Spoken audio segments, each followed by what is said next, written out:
FEMA took a friend to take her groove last weekend. She and his wife were doing it. Good evening, everyone. I'd like to call the July 5th, 2023 regular City Council meeting to order. Let the record reflect that the council members are all present, and votes this evening will be recorded using the city's electronic voting system. A note about our public session we have here tonight. At this time, we'll consider public matters, and members of the public may speak on any matter that's listed on the agenda.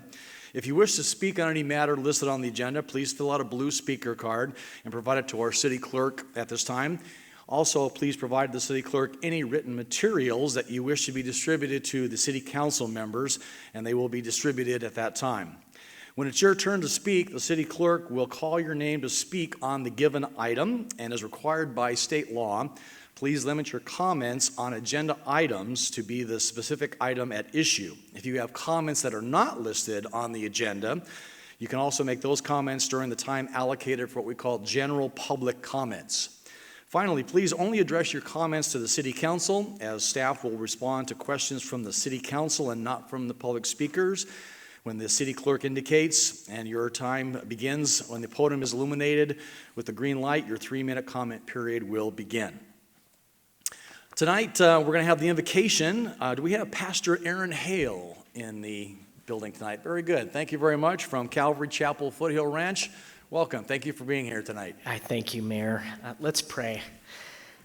Father, as this meeting begins, I thank you for the leadership in this city, for our city council members, for the city staff that's here, and I pray that you would give them wisdom and understanding in decisions that they make, God, direction that they take.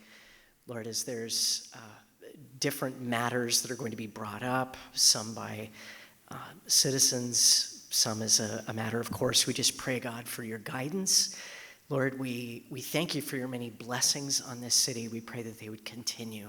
Lord, that we would honor and serve you in all that we do. In Jesus' name, amen. Amen. Thank you, Pastor Hale, for being here and delivering our invocation. Next, I'd like to invite the members of Scout Pack 765. If you would like to join us here on stage, please, we'll have the Pledge of Allegiance, and then we'll also have an opportunity to get a photograph. So let's go ahead and have you gentlemen, just get up to the podium there, and then if everyone else can please stand, and we'll acknowledge our Pledge of Allegiance. Will everyone please stand and join us in the Pledge of Allegiance? I pledge allegiance to the flag of the United States of America and to the republic for which it stands, one nation, under God, indivisible, with liberty and justice for all. Thank you. And gentlemen, if you'd like to join us on stage, we'll get a quick photo opportunity with the city council members, so let's do that.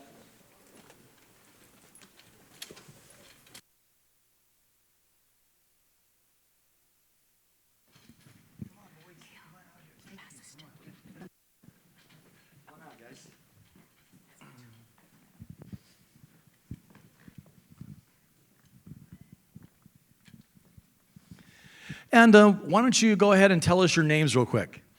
My name is Adam Raby. And how old are you, Adam? 9. Okay. And? My name is Alexander Hine, and I'm 9. Very good. All right. And the two gentlemen here? I'm Ken Raby. I'm the committee chair for PAC 765. And I'm Michael Heim. I'm one of the den leaders in the same PAC. Well, good. Thanks very much for your leadership. And gentlemen, thanks so much for being here and blessing us with your time to lead us in the Pledge of Allegiance. Let's get a photo opportunity here now.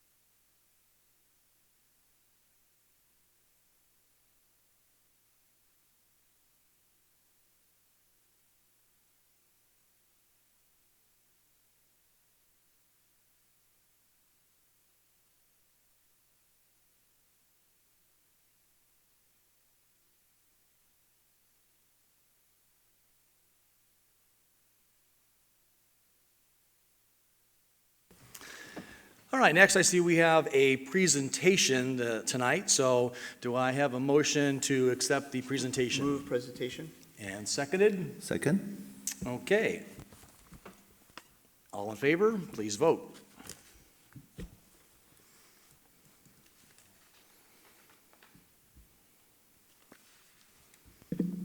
That motion passes unanimously. Okay, thank you. All right, Madam Clerk, if you could please read the title of our presentation number 1 tonight.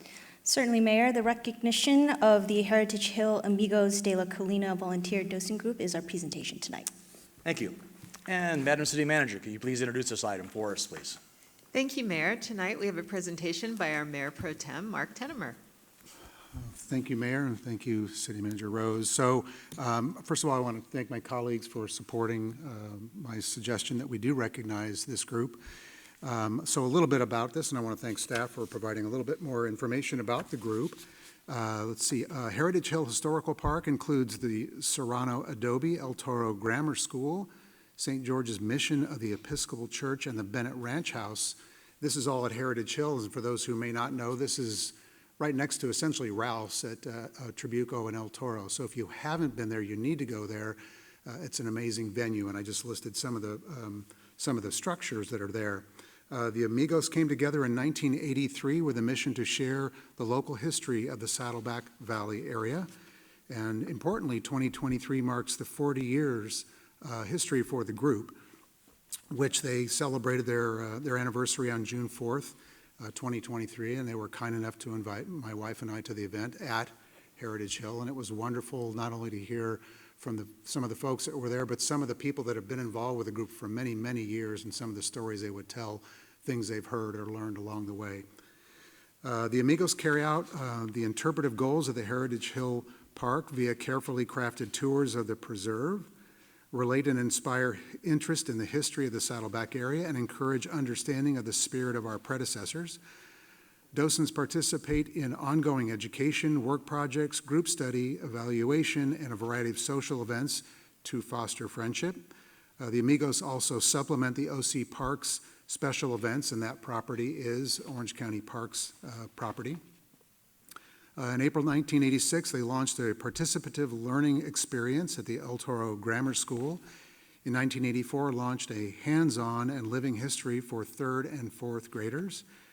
In 2000, launched a Native American experience tour, and they do have a board which deals with the governance and all the rest. As I mentioned before, and I'll say again, it's wonderful that the county had the foresight to not only find a piece of land, but to then make sure they were acquiring these properties or these buildings essentially to put there. And that took a lot of sort of vision and wisdom to recognize it's important to remember that.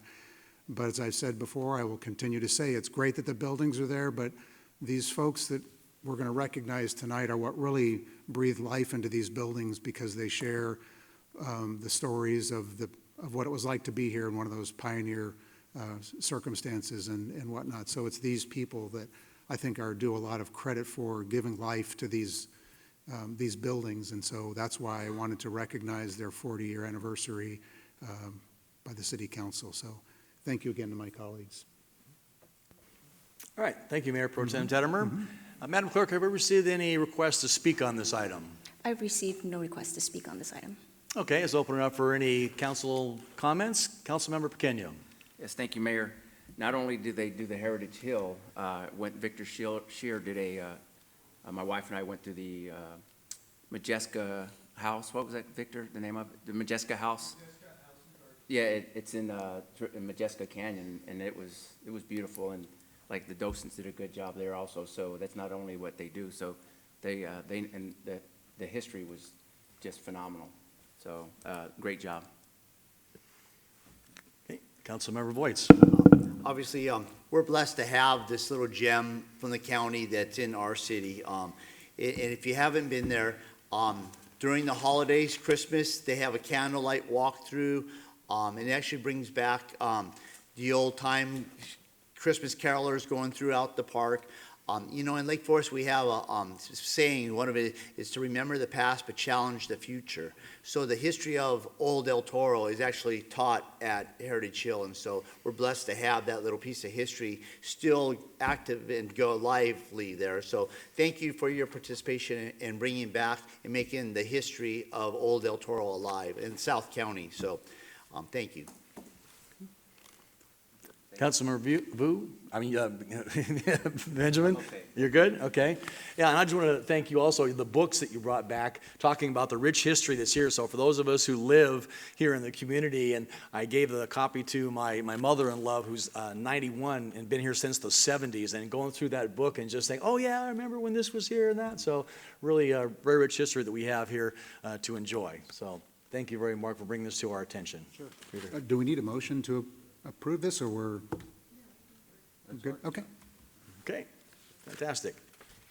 All right, let's move on to. So are we going to, is there, yeah, you want to bring them up? Oh, yeah, sure, let's do that. Get a picture up on stage for the folks that are here. Hey, Mayor.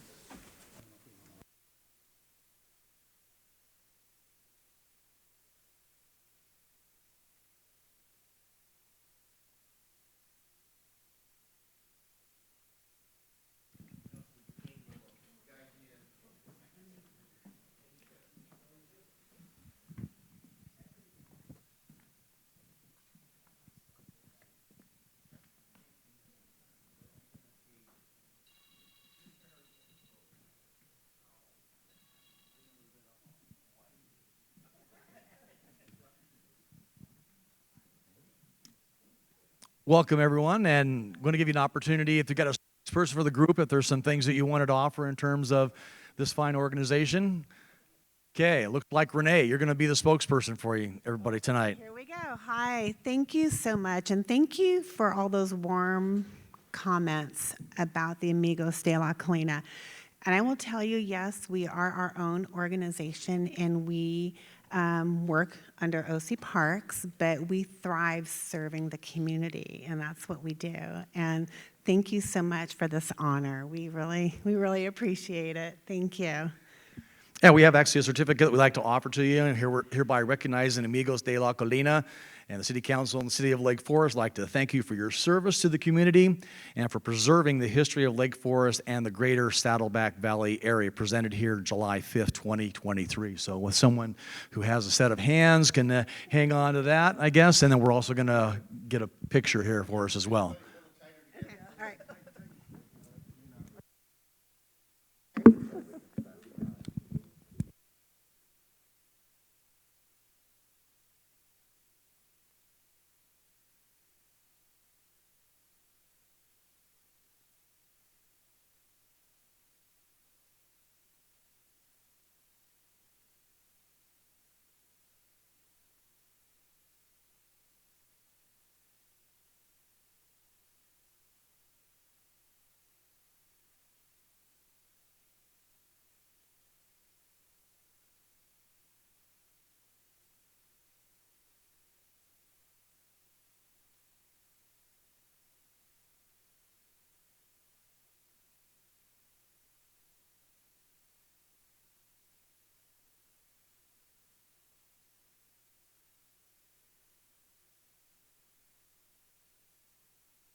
All right, next we're going to move on to public comment section. So again, if you'd like to make a comment, please fill out the blue speaker card and turn it to the city clerk, and your name will be called. Comments are limited to 3 minutes of uninterrupted time per person. The council and staff will not respond to questions or comments during the public comment period, but if you leave that contact information on the blue card, staff will contact you to address any relevant issues that are raised during your comment. Now, when you're called to speak, please approach the podium. Your 3 minutes will begin when the green light on the public comment podium illuminates.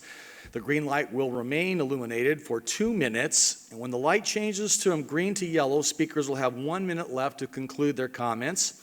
When the light changes from yellow to red, please conclude your thoughts and return to your seat. A timer will no longer be displayed on the screen. Madam Clerk, have we received any requests to speak? We have received 5 public comment speaker cards, and our first speaker tonight is Tina Fellers. Okay. Hello, Evening. my name is Tina Fellers. I've been a resident of Lake Forest for 20 years and live in District 2. As president of the El Toro High School Parent Student Teacher Organization, or PSTO, I would like to clarify some misunderstandings about the El Toro Chargers 5K that was discussed at the June 20th City Council meeting. The El Toro Chargers 5K was started 29 years ago by and continues to be run by the El Toro High School PSTO, not the Saddleback Valley School District. The PSTO is a nonprofit organization that is independent from SVUSD and unaffiliated with national PTA organizations.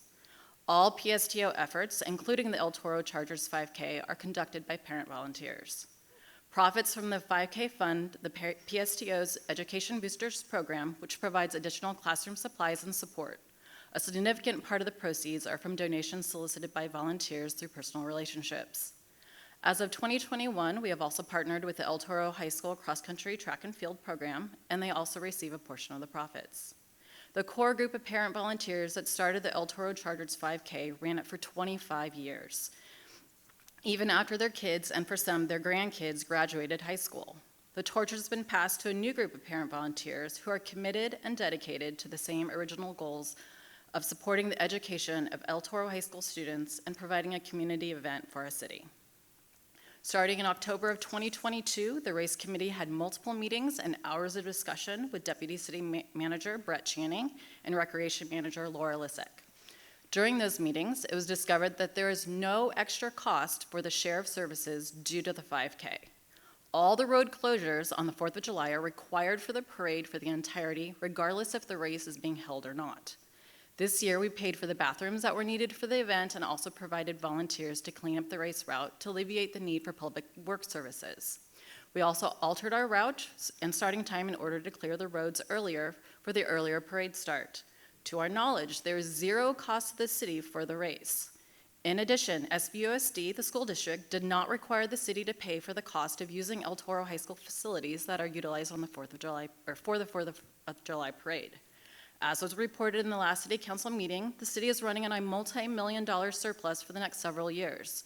Our budget, in comparison, is minuscule, and being required to significantly contribute towards the cost of the share of services, which again would be incurred by the city regardless of there being a race or not, would make the El Toro Chargers 5K non-viable. Next year marks 3 decades of collaboration between the city of Lake Forest and the PSTO.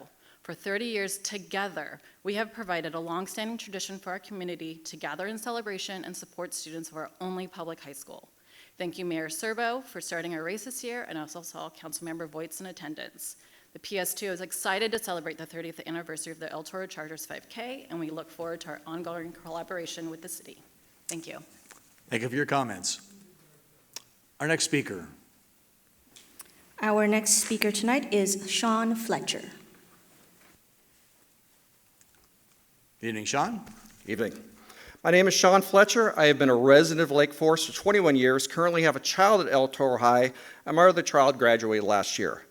I hope many of you in the dais, as well as in attendance and in person and in streaming, had the opportunity to watch and even participate in yesterday's 29th annual event, as well as the inaugural 1K run. There were 862 total participants, 511 are Lake Forest residents. We had 200 more participants last year, and the 1K was a huge hit with our city youth. At the last council meeting, it was suggested that the organization that runs the El Toro 5K may spare some of the costs of city services. It was stated falsely that the Saddleback Valley Unified School District is the organization responsible for this event. In fact, it's something your city manager should be well aware of. The 5K has nothing to do with the organization but our PSTO. The purpose of the PSTO is to organize social events, family-oriented activities, and collaborative projects that bring people together. Considering that the PSTO has recently worked with the city to reduce its costs by changing the 5K start time, as changing the route of the race, it seems shocking that after those negotiated cost-cutting measures, the city wants more. I would also point out that making any significant dent in the sheriff's cost would make the 5K non-viable as a fundraiser. Finally, considering that the Orange County Sheriff's Department supervision of road closures essentially run concurrently with the city's own parade, and the PSTO's willingness to work with the city, I really understand why this was even brought up at the last council meeting at all. The city consistently promotes its debt-free status. However, this was done at the cost of many city services to its residents, and that raises the question as why prospective residents should choose Lake Forest as a great place to live. Continuing to promote its debt-free status at the same time the city is cutting needy services to its residents is comparable to Captain E.J. Smith bragging about the unsinkability of the Titanic as it disappears in the North Atlantic. I respectfully call on the city to reconsider its discussion on this matter. Thank you. Thank you for your comments. Our next speaker. Our next speaker tonight is Mr. Fred Smoller. Good evening, Mr. Smoller. Good evening. Thank you for letting me address you. I'm a professor of political science at Chapman University, which is in Orange. You might recall in 2013, the Department of Energy put on the solar decathlon with the houses which came from around the world at the Great Park. We brought it back in 2015. It then went to Colorado and to China, and I followed it too. Today, we know we have to get serious about the climate. We see all over Orange County, coastal erosion, drought, wildfires, you name it. I was able to convince the legislature to give me $5 million to put on the Orange County Sustainability Decathlon, which will be held at the OC Fair and Events Center in October. I asked them, we're taking care of 23, but I talked about 25 and 27, and they said, wonderful, we'd love to fund you, but you better show us some local government buy-in. And so I've been going to all the school districts and all the city councils in Orange to get this going because I want it to be here every 2 years, and I would like Lake Forest to be on our website as well as at the event. Now, I want you to know that there'll be 15 houses from Cal States, UCs, China, West Virginia, all over. They'll be at the center point. But we have expanded. This is the California Decathlon. We're not part of the Department of Energy. And we will have a tremendous K through 12 component. And I've spoken to all the school districts, including Saddleback, and the teachers, the administrators, the trustees seem to love it. And so they are bringing their students. We'll have, we believe this conversation has to start in kindergarten or first grade. And I want to bring this event back every 2 years, make it part of the curriculum, and at least for that one day where all of Orange County is focused on the needs of our environment. So I hope you'll consider supporting us, and if the amount suggests it's too much, at least supporting Saddleback. We are trying to provide all the children with lunches, which is, can you believe, $18.50 a lunch. And then we would love to have a booth from you where, for free, where you would display all the great things you're doing with sustainability. This isn't touchy-feely anymore. It's time local government must get serious about climate change. It's not going to take place internationally, and quite frankly, not even at the federal level. But I think it can happen here in Orange County, and my goal is to make Orange County the sustainability capital of the world. And this is how we start. Thank you for your comments. Next speaker, Madam Clerk. Our next speaker is Andrew O'Connor.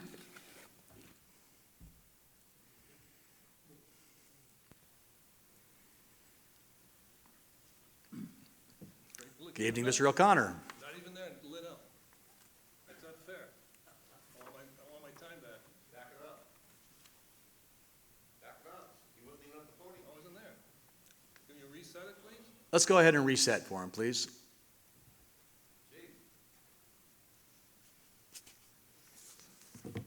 Andrew O'Connor, Foothill Ranch. I brought my own timer too, because this thing is not speaker friendly.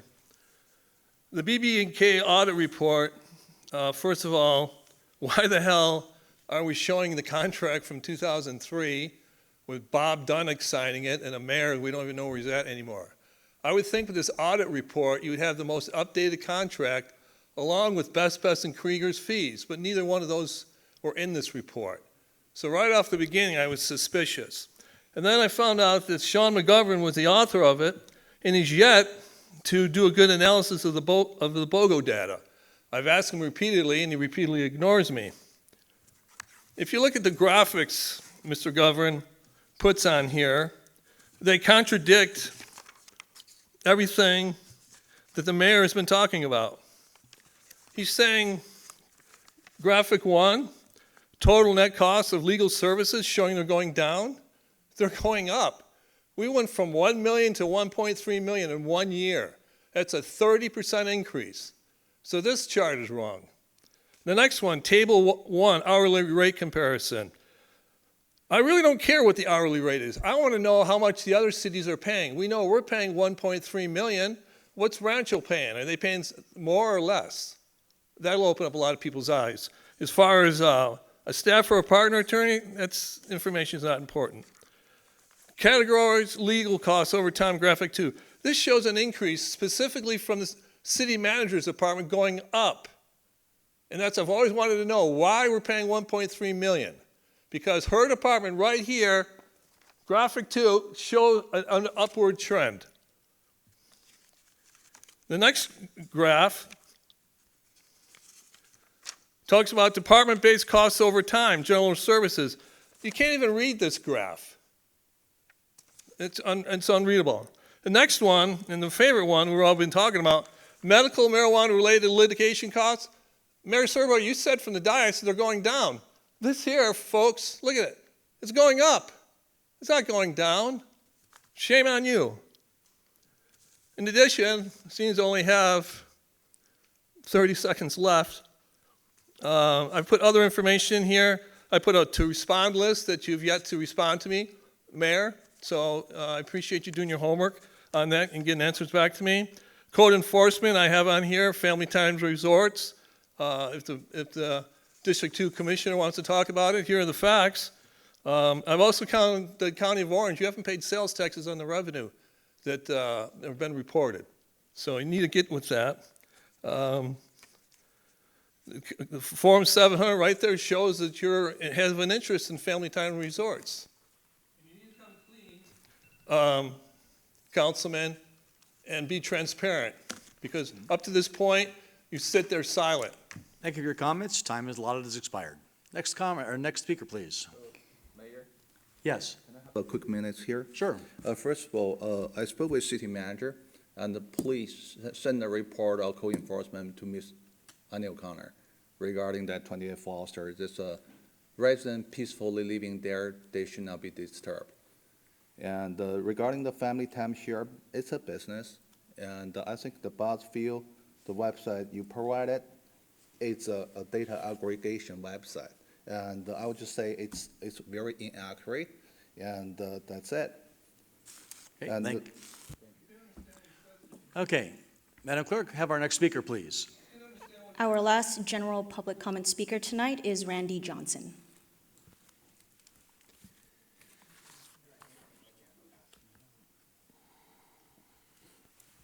Evening, Mr. Johnson. Hi, Randy Johnson, Lake Forest. Mr. Yu, could you please pronunciate and speak slower so we can understand what you're saying, sir? I really can't understand what you're talking about.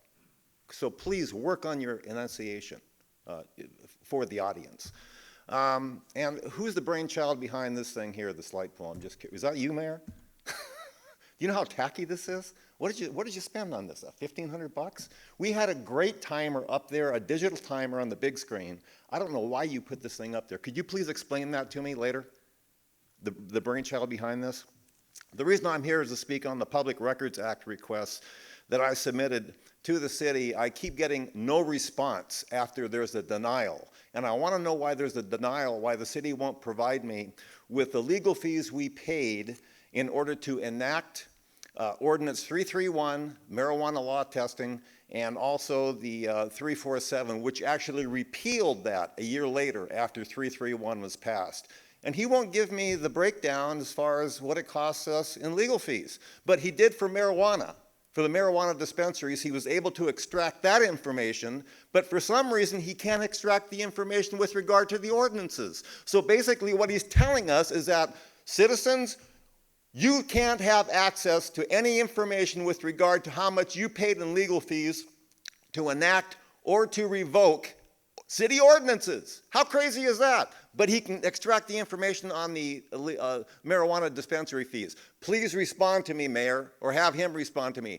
It doesn't make any sense at all, okay?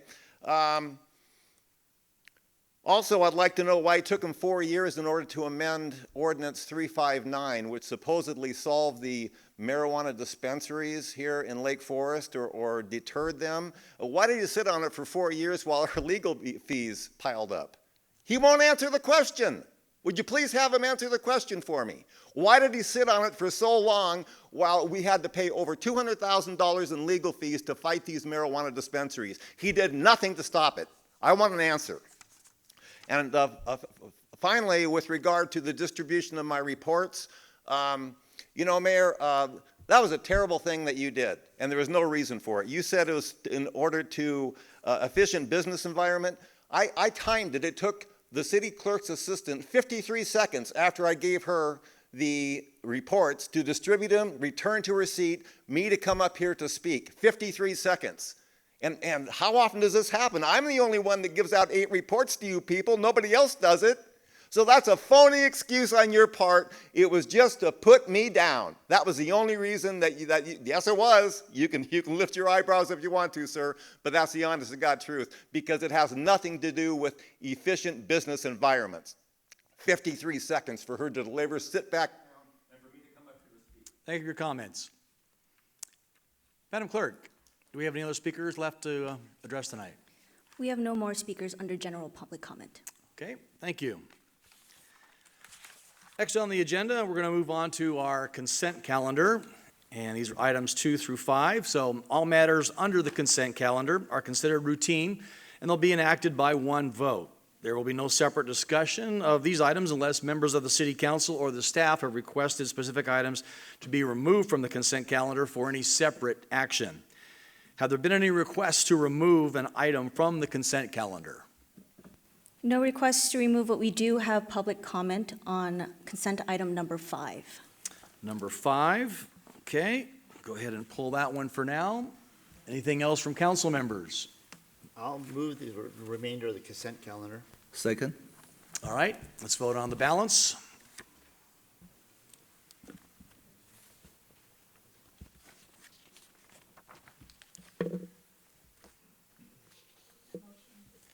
That motion passes unanimously.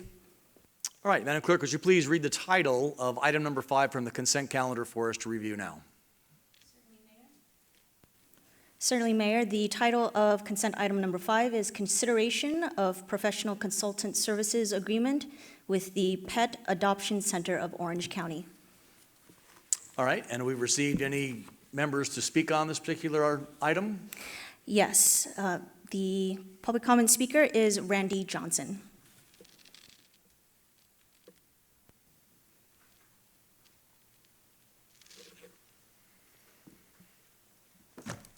Okay, again, Randy Johnson, Lake Forest resident, 26 years.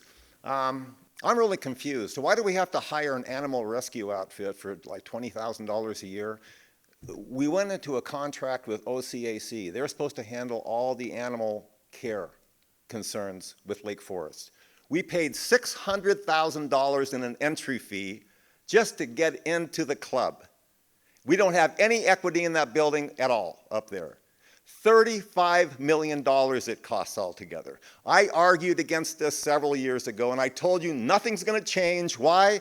Because you got the same clowns running the outfit. You got a nice, big, beautiful building with a bunch of clowns in charge, the same ones, okay? Now, here's Voice of OC. Here's an article that was written recently, okay, talking about how inept these people are. Now, in order to see an animal, you have to make an appointment. How inefficient is that? You got to go online to make an appointment to go see an animal, whether you want to adopt it or not. That is so stupid. I mean, San Diego doesn't do that. Los Angeles doesn't do that. Only Orange County. You had 20,000 people sign a petition in protest of that. The director was apparently so stressed out that she had to leave her job and be placed in another position within the county, and somebody else took over because people were protesting outside of her house. I warned the city about this long ago. I warned her. I warned the other ones who are on the council. Voights, I warned you. You disregarded me again. Just like you disregarded me with the marijuana lab testing, just like you disregarded me with OCPA, just like you disregarded me with the minutes problem that we had here in the city, okay, that she disregarded, yeah? Now here we are again with OCAC. I mean, we're just throwing money down the flusher. Why don't you have a resolution to OCAC to open up their shelter so we can go in and we can actually see the animals? The pandemic is over. There is no reason to persist in this ridiculous policy they have up there, which punishes people. I mean, who wants to go online and make an appointment to see a dog when you can go up there and you're seeing 20 dogs and decide which one you want to pick? It's absolutely ridiculous. And the kill rate has doubled up there, while the intake of dogs has dropped 1,000. From 5,000 to 4,000 a year. Read the article, I'll give it to her. It's unbelievable the mess you people get us into constantly. And you say, oh, this is going to be a great solution. You're going to be able to go up there and see the animals. It's a wonderful facility. Again, you got Mole, Larry, and Curly running the outfit. This is the reason why you're so screwed up. Get this through your head, please. Do something about it. Thank you for your comments. Madam Clerk, do we have any other speakers on this item? We do have one more speaker, and that is April. Good evening, April. Good evening, Honorable Mayor and Council members. Since I'm the Executive Director of the Pet Adoption Center, I thought I would just, since you had a speaker, I thought I would make myself available for any questions or comments. This is going into our 7th year, I believe, of our agreement, and we have added a few features that should solidify our relationship even further, because we now have we've set a goal of the number of Lake Forest residents who surrender their pets directly to us to avoid the shelter. We've been doing it informally, and we've been reporting it to you over the last few years, but we've actually added a requirement for it in our current contract, and I believe that the community events, the education, like yesterday we handed out cards when we were at the parade with tips on how to for emergencies for pets, for summer tips, as well as poison, things like that. And I believe that everything that we've been doing as a whole with all of our community efforts and our intake and assistance for Lake Forest residents has been more than the appropriate, I would say, value that you would be getting in another resource. Anyway, I'm here if you have any questions. Thank you. All right, thank you for your comments. Do we have any council members? Councilmember Pequeño. Yes, thank you, Mayor. So April, thank you. Because the Pet Adoption Center is in Lake Forest, I was able to rescue a dog from the Pet Adoption Center. Even though I already had 2 dogs, I went and saw this dog that had 1 eye, and her name was Edna. Because she has so much hair that comes off, we changed her name to Shedna. So, but thank you for having that service for us, and I think my wife will tell you that I'm her human, so Edna and I are inseparable now, so thank you for your service, for what you did for us. Thank you, Councilmember Voights. Yeah, I'd like to also thank you, April. Obviously, I have my little dog from you guys, and it's been part of our family. Thank you. You don't need an appointment to come visit dogs like you do at Orange County Shelter, do you? At this point, you do until we vowed that when the Orange County Shelter reopened, we'd reopen, because right now I'm getting so many calls and people wanting to drop in because Orange County is not open, that we can't handle it. We're all volunteer run. All my, everybody who's there is volunteers, with the exception, of course, me running the organization. Well, I thank you. How many pet adoptions do you get through your organization here in Lake Forest a year? We've, over the, it's hard to say because it's gotten, like everybody else, the last couple years were fewer, but we're getting close to 1,000 since we opened. Thank you. Thank you. And please let the Orange County Sheriff or the Orange County Shelter know they should be open for visitation. Thank you. I absolutely have. Thank you. All right, thank you. Councilmember Yu. First of all, thank you for your work, April. We spoke Thank on you. several occasions, and I also stopped by the shelter from time to time, check on the animals. And I also thank you all the volunteers who gave their time to care the animals there. And I think it's very good we have a local option here. It's more cost effectively and engaging with our communities. And I'm more than happy to support you to continue your work here, and I'll make a motion to approve the item 5. No, second. All right, thank you. Let's go ahead and cast our vote on item number 5.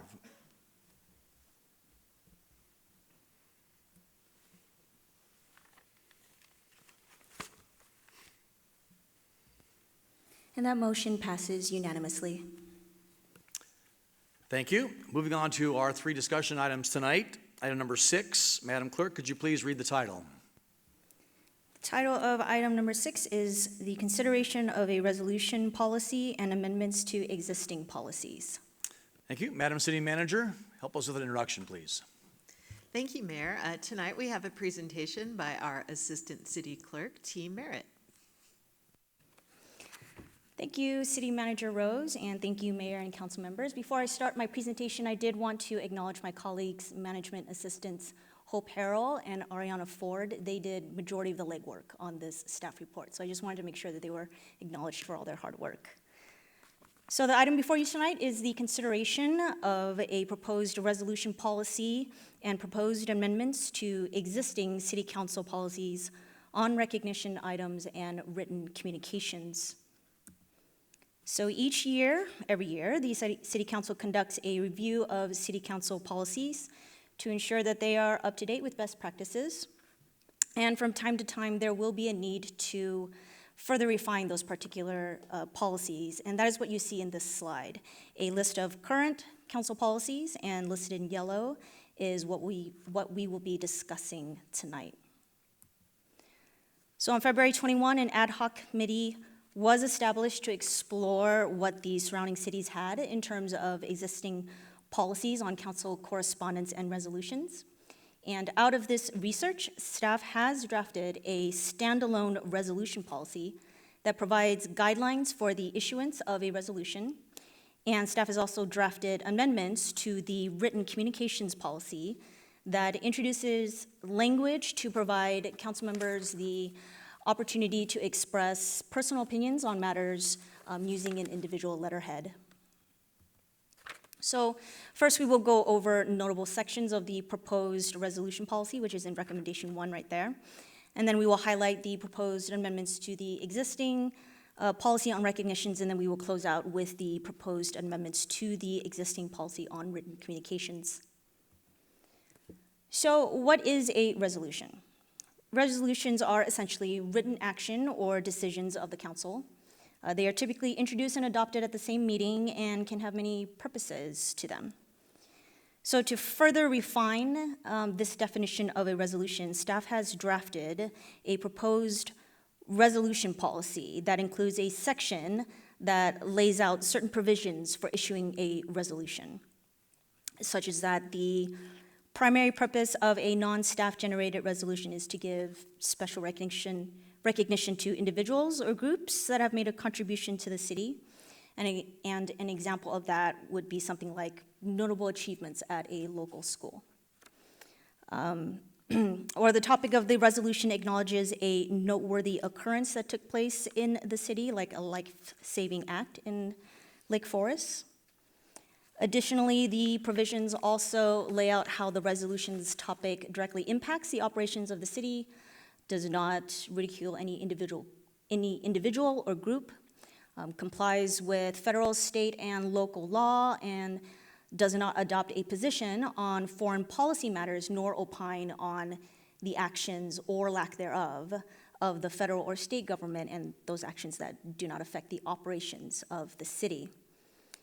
And lastly, this proposed policy provides guidelines on how council members may represent their own individual position on a matter through a declaratory letter. And now we will move on to the proposed amendments to the City Council's existing policy on recognitions, and that is recommendation 2 right here. And as you see here, those amendments update the definition section to include what constitutes as a resolution.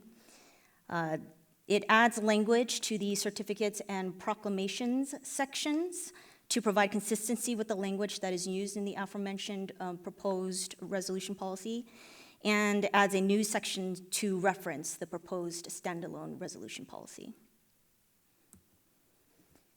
And finally, we will go over the proposed amendments to the City Council's existing policy on written communications.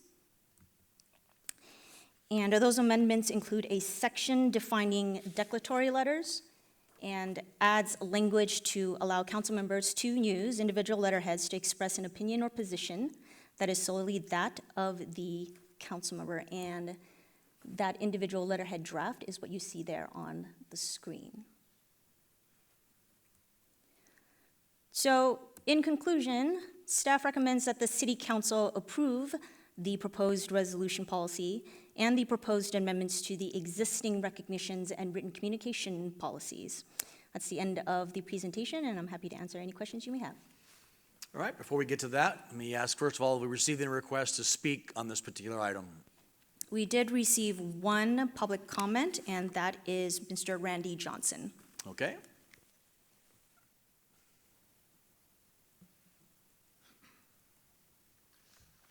Okay, Randy Johnson, Lake Forest. Let me take you back in history a little while, okay, folks? All right. First of all, I sent an email to Mr. Tedimer back on March 22nd regarding item 18 from the March 21st, 2023, where he actually proposed an ad hoc committee to look over this. And back at that time, he kept everything secret. He didn't tell us exactly why he's bringing this forward. He just said, since we've seen some requests that are not really germane to city business per se, okay? But he wasn't specific. He didn't give us any examples why he was doing this. I think I know. Back on January 3rd, it was Mr. Yu that brought up the Iran proposal. Remember, Mr. Yu, when you brought that up? Okay. Then afterwards I said, well, why don't you also have a proposal in order to secure the southern border to keep fentanyl out of Lake Forest? Some of that fentanyl is actually arriving here and poisoning our children. You ignored me. You did send me an email and you said, well, that's not our jurisdiction. So I guess Iran, protecting the people of Iran from the regime over there, that's your jurisdiction, but the southern border, where fentanyl is coming across an open border along with a lot of illegal immigrants coming here, okay, stealing our resources. You don't care about that, sir, okay? But you care about Iran. And you never really answered that question. So again, getting back to Mr. Tedimer, not germane to city business, none of this makes any sense, Mr. Tedimer, why you're doing this. You voted for the Iran proposal, by the way, the resolution. You voted for it. Okay, you didn't protest at that time saying that's 8,500 miles away. There's no reason to be voting on this. You didn't say anything, but then later you bring up a proposal in order to change the resolution.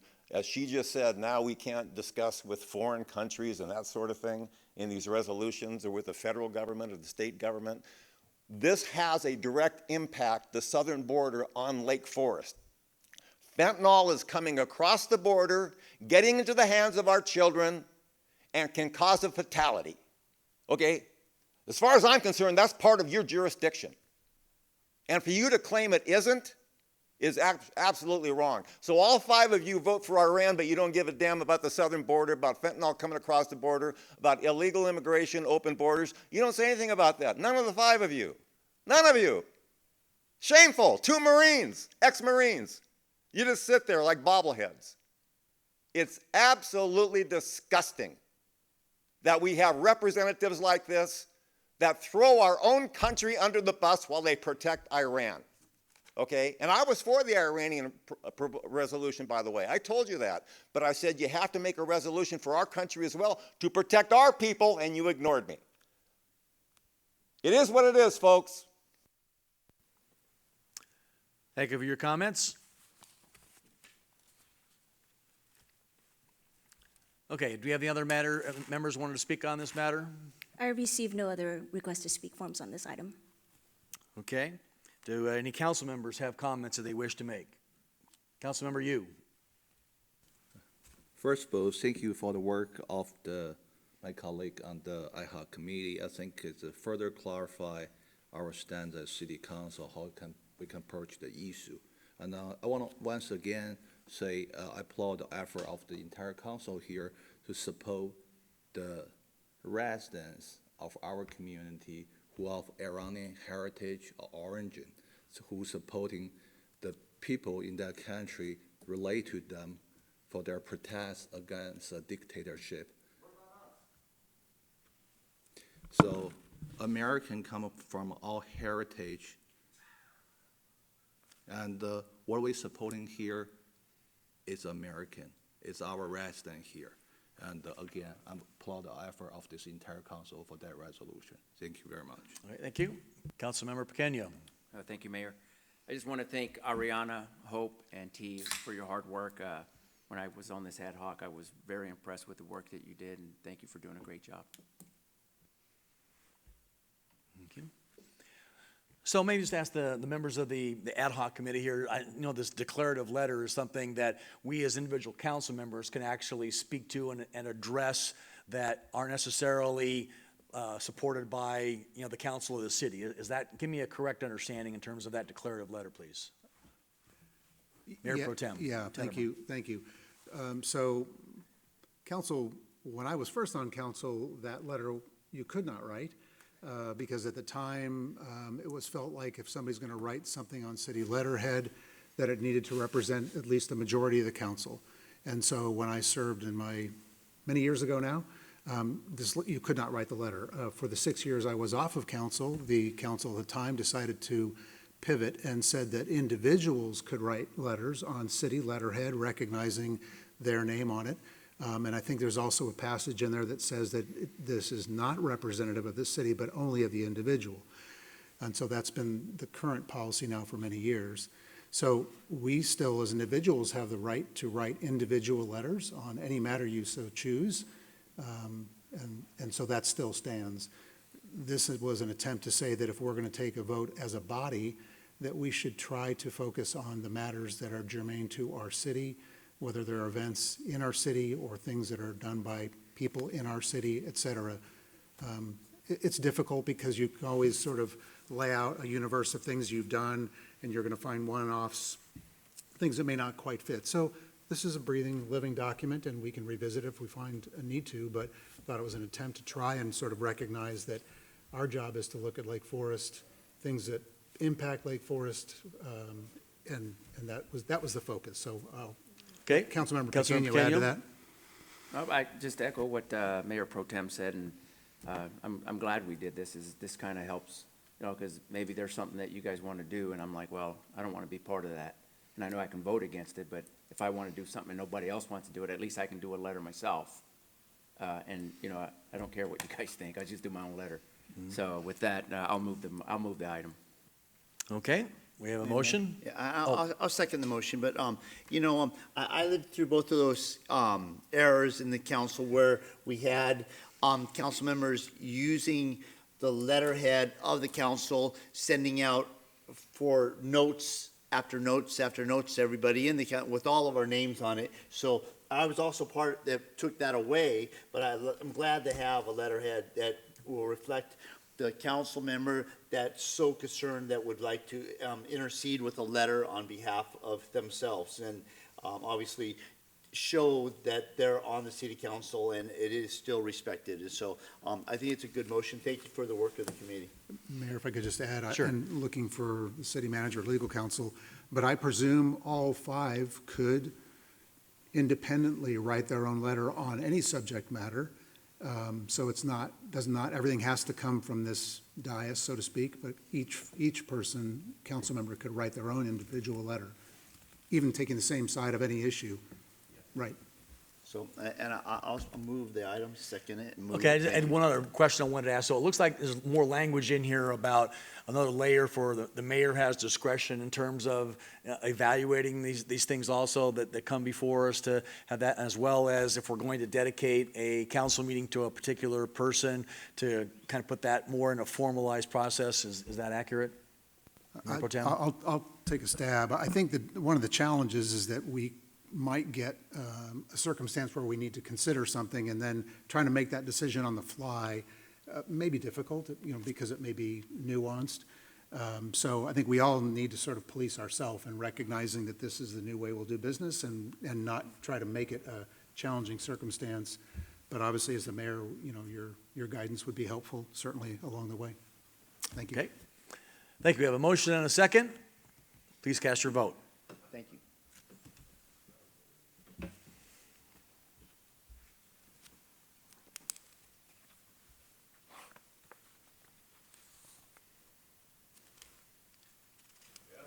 That motion passes unanimously.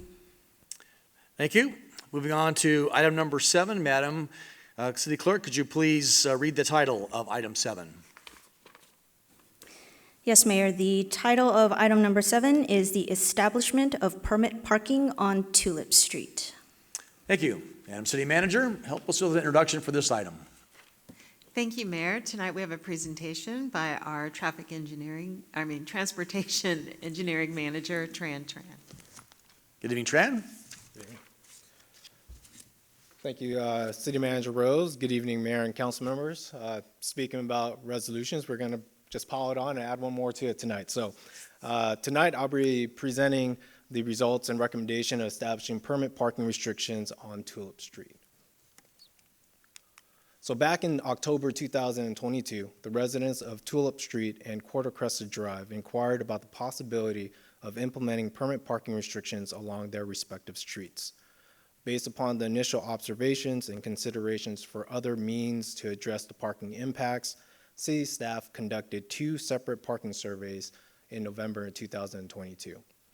We took those 2 parking surveys to the Traffic and Parking Commission in June of 2023, and based upon the survey results, the Traffic and Parking Commission voted 5-0 to recommend the City Council to consider approving the establishment of permit parking on Tulip Street. Quarter Crescent did not meet the criteria per the residential parking management policy, so we have received and filed the results. But in the next few slides, I'll go through the survey results for both streets to understand the dynamics and the parking situation in this area. So here are the results of the survey. Quarter Crescent has about 67%, I'm averaging the 69 and 64, of their parking supply being impacted by overflow parking. Quarter Crescent is adjacent to an existing permit parking street, which is Lavaca, which I'll show on a vicinity map just for easier viewing. The policy states, currently the policy states that if the street is adjacent to an established permit parking street, then the criteria is reduced. This means that Quarter Crescent would need to have an impact of 50% or more to meet the initial policy criteria. Similarly, Tulip sees about 65%, again 67 to 64 in the first and second survey, of their parking supply being impacted by overflow parking. Tulip is also adjacent to a permit parking street, which is Calle Tres Lomas. Therefore, the same reduced criteria is applied. So here's the map that I was kind of alluding to, and hopefully this depicts it a lot better of the entire neighborhood. So what you see in blue represents the existing permit parking restrictions on Lavaca and Calle Tres Lomas. In the red represents the proposed parking restrictions on Tulip Street, and the yellow represents the proposed parking restrictions on Quarter Crescent Drive. With the initial criteria being met by both proposed streets, the next step is to conduct an anonymous mail-in ballot for each street. This allows the affected homeowners to vote if they support or do not support permit parking restrictions per the policy. So here are the mail-in ballot votes. Only 40%, so we surveyed 10 homeowners, so only 4 of the homeowners were in support of the permit parking restrictions, which does not meet the criteria of having 67% support or above. As for Tulip, 70% were in support of permit parking restrictions. And so tonight, we are requesting that staff's requesting that the city council recommend to adopt a resolution to establish permit parking restrictions based on our current policy. This concludes my presentation. Happy to answer any questions you may have. Thank you. All right, Tran, thank you very much for the presentation. Madam Clerk, have we received any requests to speak on this item? I've received no request to speak on this item. All right, let's open up to council members. Councilmember Pequeno. Yes, thank you, Mayor. Tran, that this permit parking is actually a dual-edged sword. So when you ask for this, the same people that ask for this then call you that, hey, I just got a ticket because I didn't have my sticker or my permit on my window. So careful what you ask for. But going to Corte Cresta, I drove by there today and I counted 8. You corrected me. There's 10 houses, and I know some of those people have more cars than they, they've got more than the natural 2 to 3. So them buying, or they'd have to buy extra permits, right? And how many permits are they allowed to get? Yeah, our current policy only allows for 2 residential permits, but unlimited guest parking permits. Right.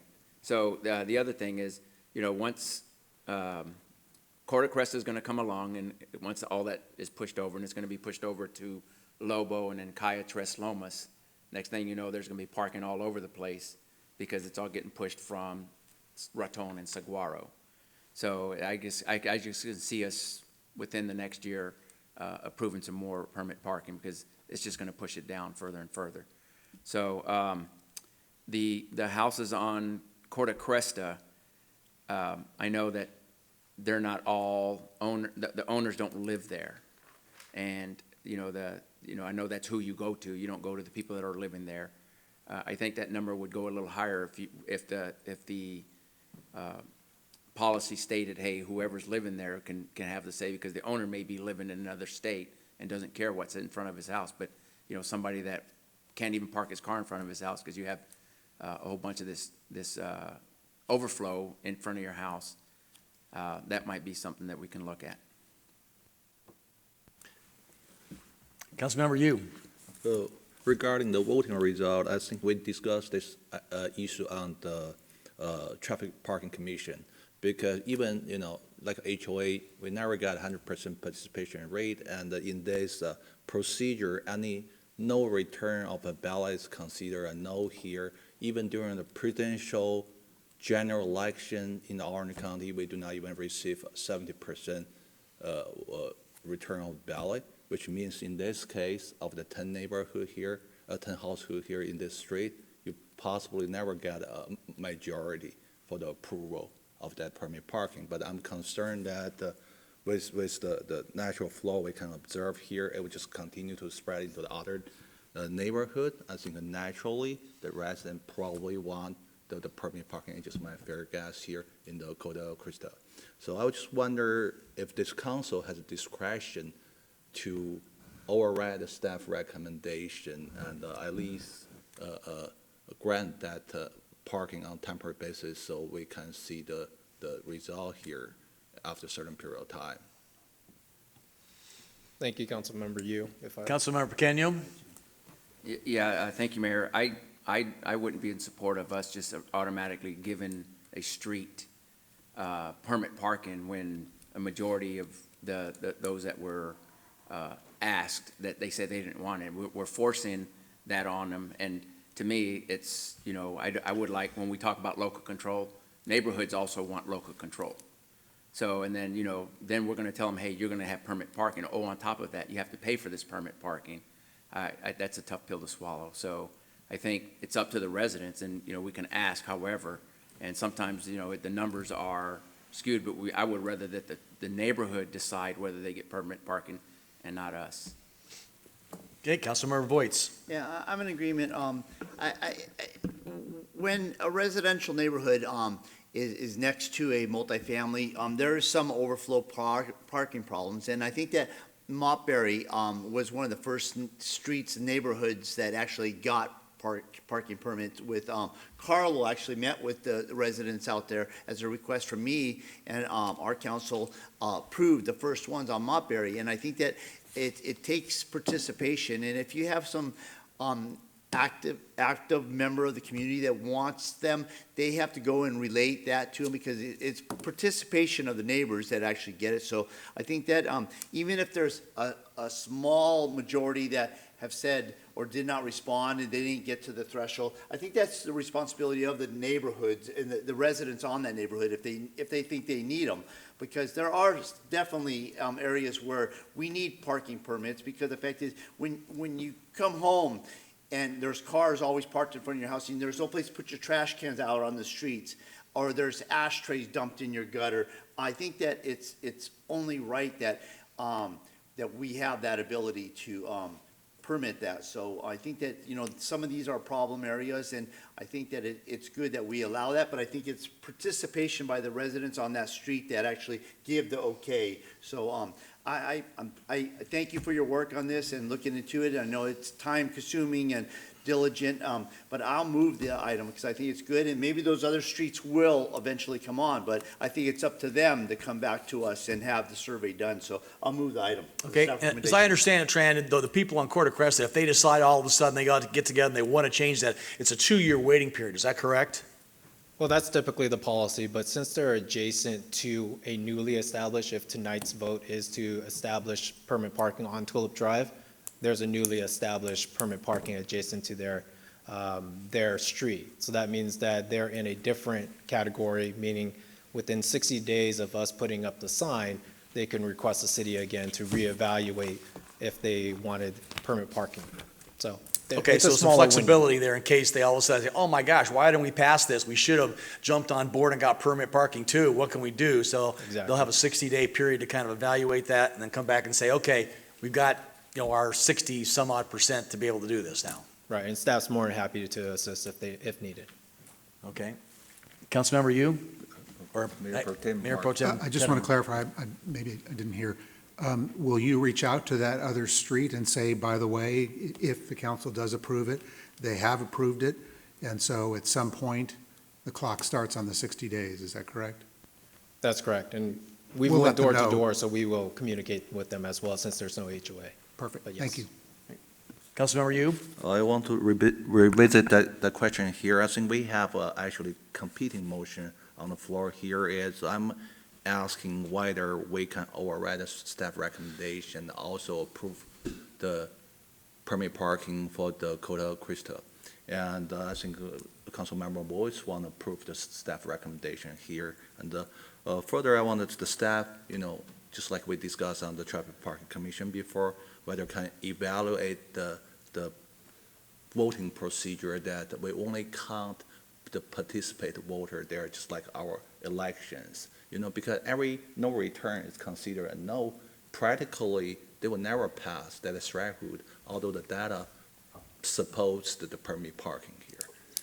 I want to be clear, did you support his sub-motion, or you were supporting what Robert was saying? I'm supporting staff recommendation to move forward with the parking permit that we have.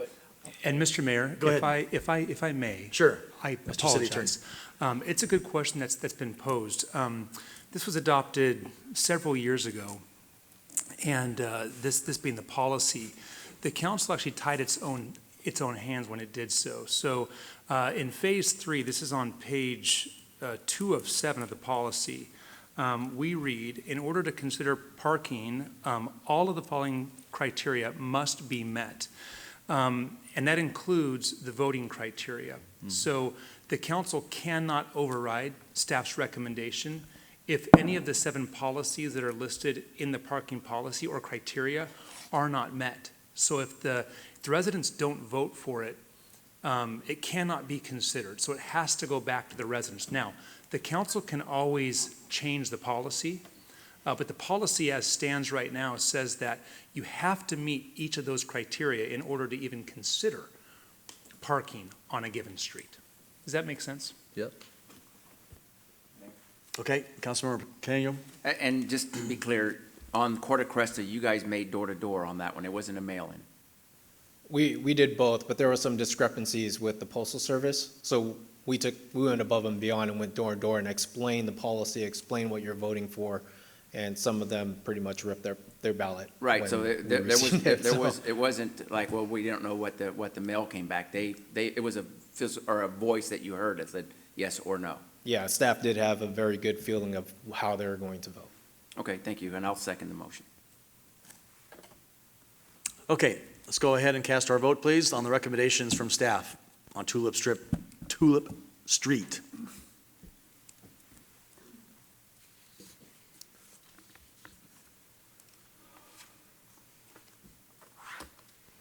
And that motion passes unanimously. Thank you. Moving on to item number 8. Madam Clerk, if you could please read the title of that item. Of course, Mayor. The title of item number 8 is the approval of a supplemental budget appropriation for the Taste of Lake Forest. Thank you, Madam City Manager. Looking for another introduction of this item, please. Thank you, Mayor. Tonight we have our Economic Development Manager, Adrian Grijalva, providing our presentation. Good evening, Adrian. Good evening, Mayor, members of the City Council. The item before you for consideration is approval of a budget appropriation for the Taste of Lake Forest.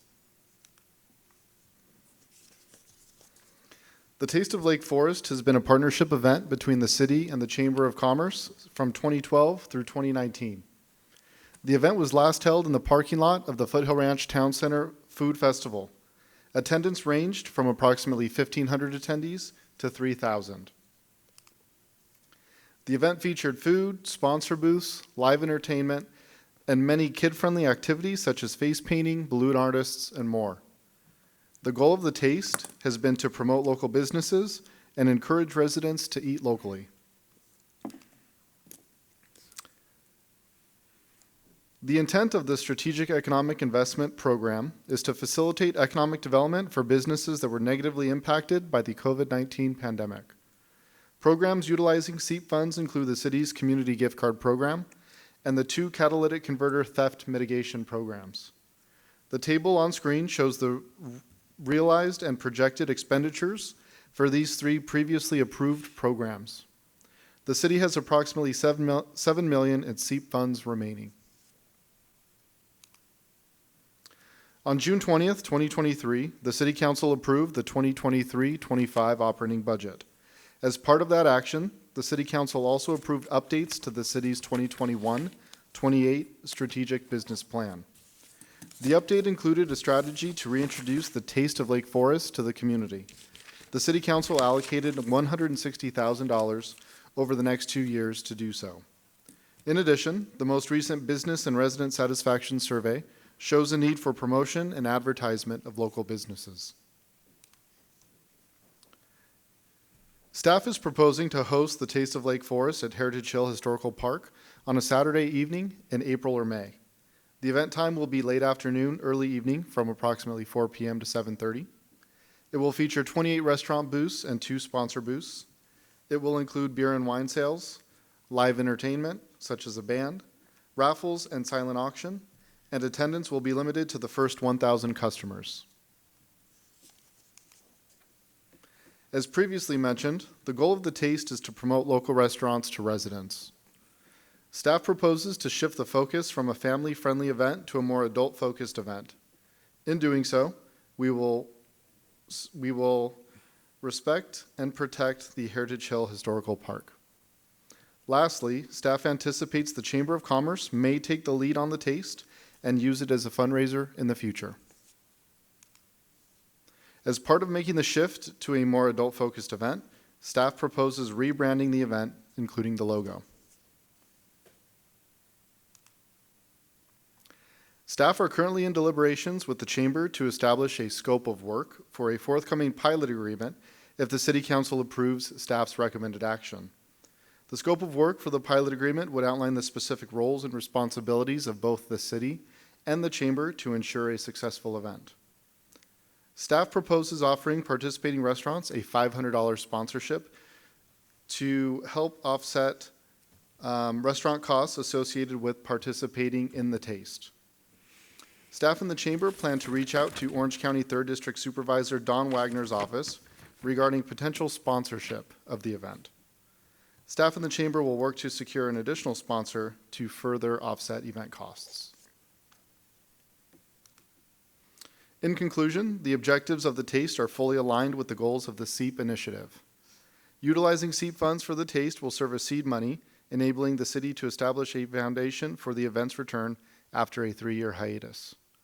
This also falls in line with the City Council's update to the 2021-28 Strategic Business Plan, which allocated $160,000 over 2 years to reintroduce the TASTE to the community. At this time, staff recommends the City Council approve the budget resolution. This concludes my presentation. I'm available to answer any questions the City Council may have. Thank you. All right, thank you, Adrian, for the presentation. Before we get to council comments, let me ask our city clerk, see if we had anybody to request speaking on this item. I've received no request to speak on this item, Mayor. Okay, discussion from council members. Councilmember Voights. Thank you, Adrian. Obviously, I love the taste of Lake Forest, and I think it was a great venue for our local restaurants to display their cuisine. But have you talked to the Heritage Hills or the county, obviously, about alcohol sales on the property? We have. We've been in contact with county personnel, park staff, and they've okayed the beer and wine at the historical site. Okay. My other question was, as you guys discussed this, was the limiting of the to 1,000, the first $1,000 or 1,000 person participation. Is it maybe more beneficial to us because so many people come out for that to maybe look at a different site? I'm not opposed to. I'm just talking ideas. Discuss the other areas. Sure.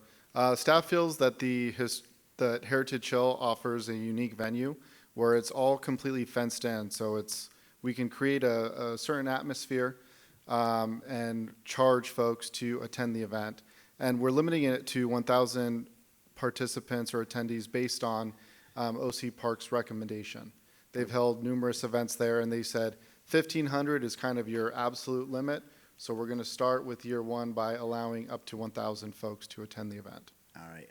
Well, obviously, I am a county employee. I work for the County of Orange, and I work for the supervisor that's in question here. So I will be your advocate upon the city, but I'm excited about having the venue back, Taste of Lake Forest. I think we do have so many awesome restaurants in Lake Forest, and I think that this would help promote that. So I thank you, and I'm in support.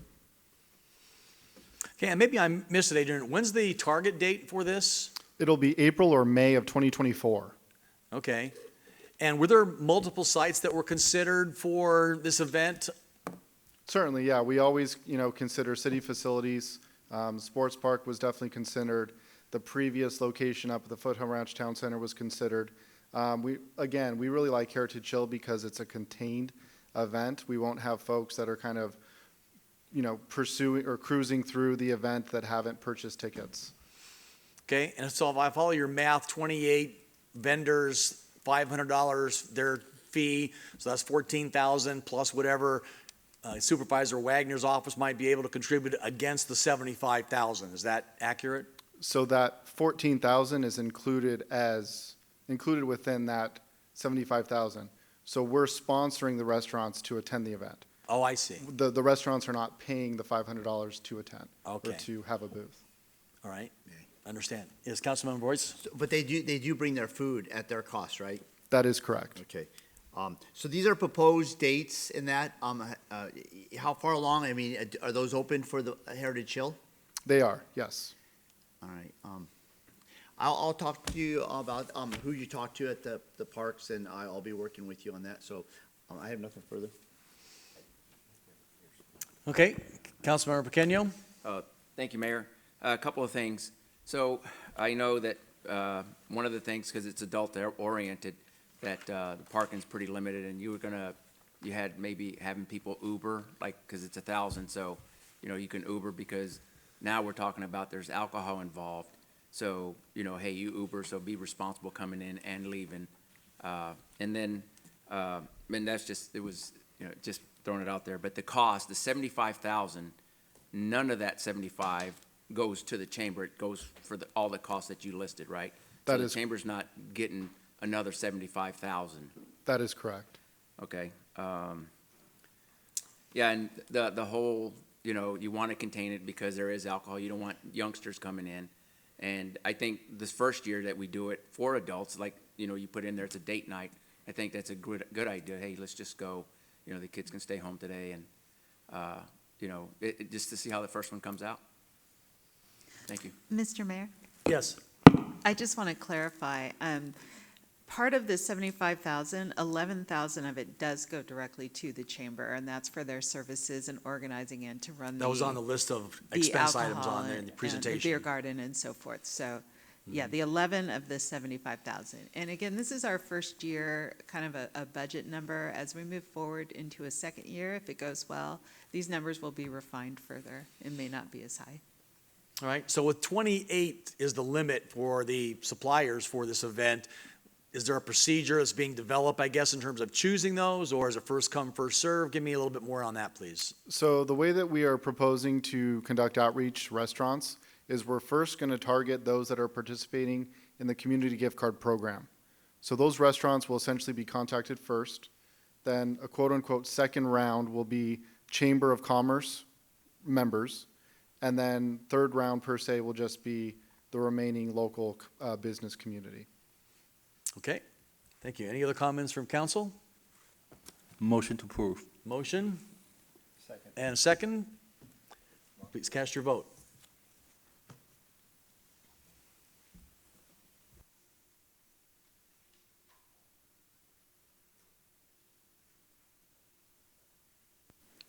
And that motion passes unanimously.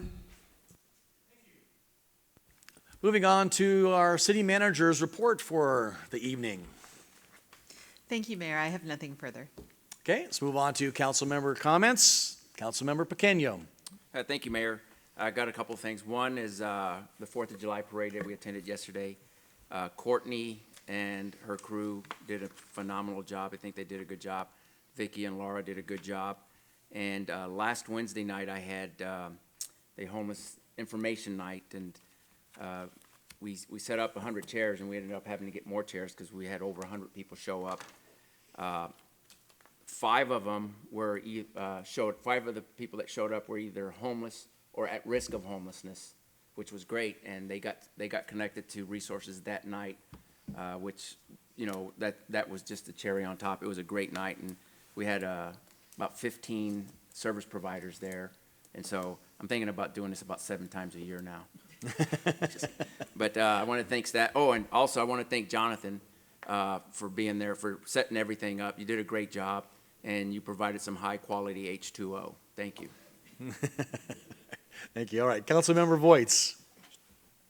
Well, we got a lot of raving reviews of Councilman Pequeño's homeless town hall that he had from surrounding cities. We had quite a few participants from other cities that came in to hear the information that was provided by the city of Lake Forest. Thank you, Councilman. Great job. The 4th of July parade, once again, was a big hit in the city of Lake Forest. The magic of Lake Forest, and those of us that have lived in Lake Forest for many years know that there's something magical about our city. You know, we live in the foothills of the Saddleback Mountain, but it's kind of a bedroom community next to Irvine and that. And so I'm just blessed to be a councilman in the gateway to South Orange County, which we are. And I want to say thank you to all my colleagues. Mayor, you did a great job blowing that horn at 7 a.m. sharp for the 5K. So once again, the 5Ks took off on time. Thank you, Mayor. It was a great day for us here in Lake Forest. Thank you, and God bless. Thank you. Councilmember Yu.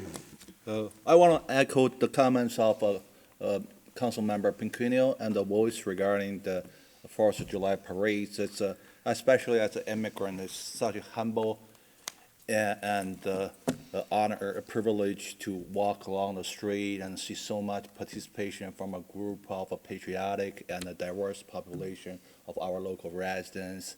And especially special thanks to our city staff who organized the events. It's seamless and perfect. And again, thank you so much for the opportunity to serve this city, and I'm looking forward to continue to serve every resident's need in this great city.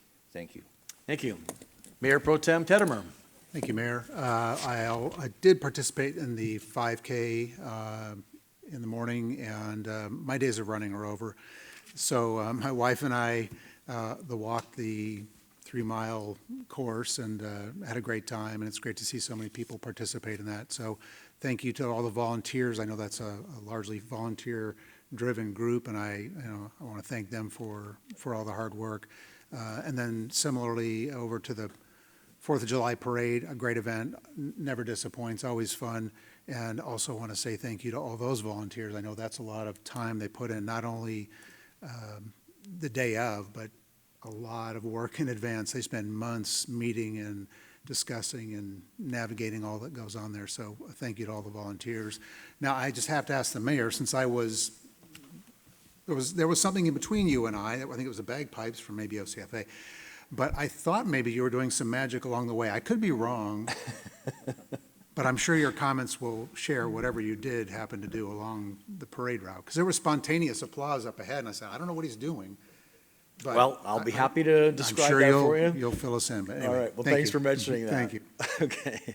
I also wanted to mention, the Councilmember Pequeño and the expo that we did on the homeless, and, bringing all these different suppliers just helps me understand that there are so many resources available for this community of people that needs support. And I'm just really impressed with all the subject matter experts that you were able to bring together, your experience, in this area, and actually seeing the people that were there that we had an opportunity to give direct help to. So very impactful. As I mentioned, a lot of people that attended. So I think follow up on this is another way for us to continue to support our community and this situation. So thank you again for that very much.